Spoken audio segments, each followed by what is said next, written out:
Tushar Shetty, Hello. the owner of R15 version 2. So let's ask him some questions.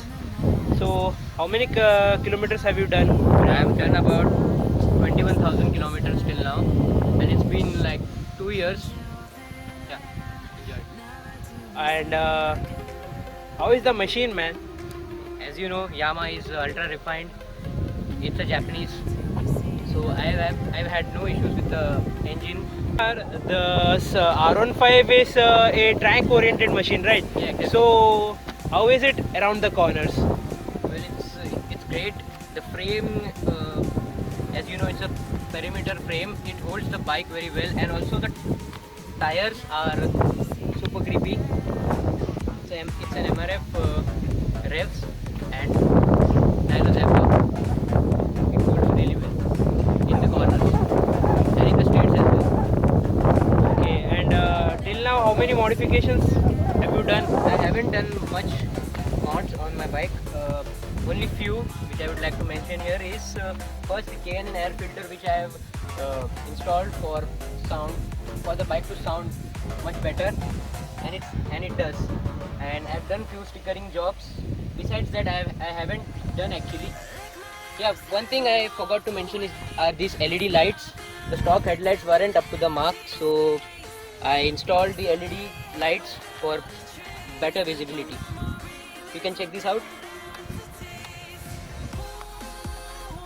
So the main question, how is the performance of the bike? The performance and the handling is amazing.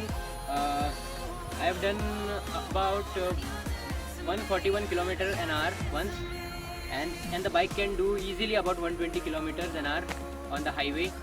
And the fairings are not just for the show. They provide excellent wind protection at the higher speeds, and the vibrations are like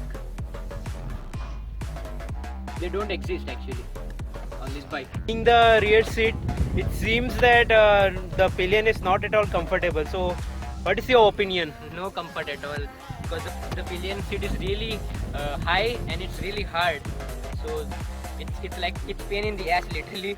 You can't go for a long ride with the pillion, and the pillion you have to mount on the bike, and it strains the back a lot for the long ride.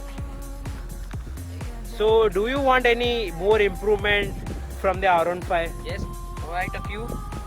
The seat is really hard as a rider and also as a pillion, so the seat could have been a lot more soft.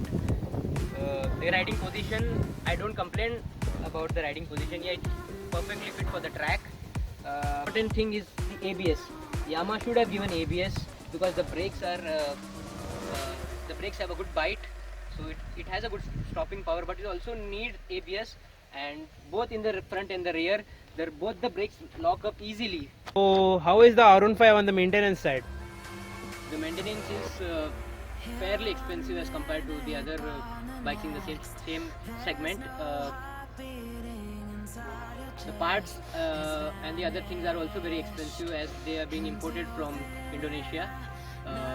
The parts which are easily available in the Indian market will cost you about 250 to 300 bucks. Like for example, the brake pads, which are around 250, Indian made. But if you're going to buy the authorized version, the original one, it will cost you around 650 for the front and around 1000 rupees for the rear one.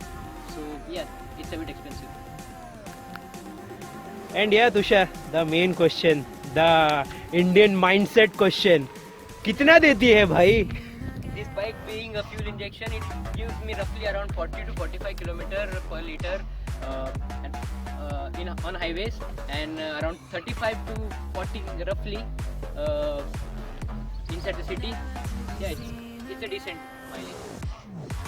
So Tushar, is it comfortable for touring? Not at all. This bike is not meant for touring. This bike is track oriented, so it's best suitable for the track. I bought this bike just for the looks, to be honest. Yeah, it looks good, and I suck at fat bikes. I love them, so I bought this bike. But on just for the long distance, it's not the perfect bike. Up till 200 to 50 kilometers, it's kind of okay. But after that, you start you're getting pain in your shoulders, in your back, in your wrists,